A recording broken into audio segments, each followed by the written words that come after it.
Hello everyone, কেমন আছো তোমরা সবাই? আমি মনীষা দাস বেরা, মুম্বাই থেকে।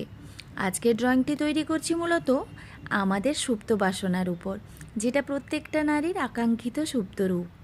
সময়ের দাপটে আমরা প্রত্যেকটা দায়িত্ব, কর্তব্য, সমাজ, আত্মসম্মান সব কিছুকে প্রাধান্য দিতে দিতে নিজেকে ভুলেই যাই।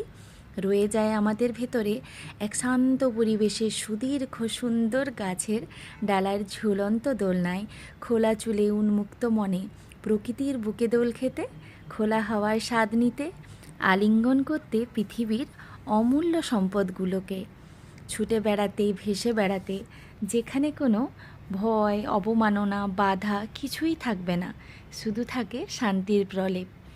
আর হয়ে উঠতে গাছের সবুজ সবুজ পাতার মতন সতেজ, আর নতুন নতুন রং বেরঙের ফুলের মতন রঙিন করে তুলতে জীবনটাকে।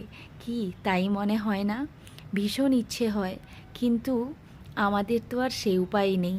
তাই ড্রয়িংয়ের মাধ্যমে ফুটিয়ে তোলার চেষ্টা করলাম। কেমন লেগেছে তোমাদের অবশ্যই জানিও। যেটা শোনার পর আমার তো ভীষণ ভালো লাগবে, আমার বানানোটা সার্থক হবে।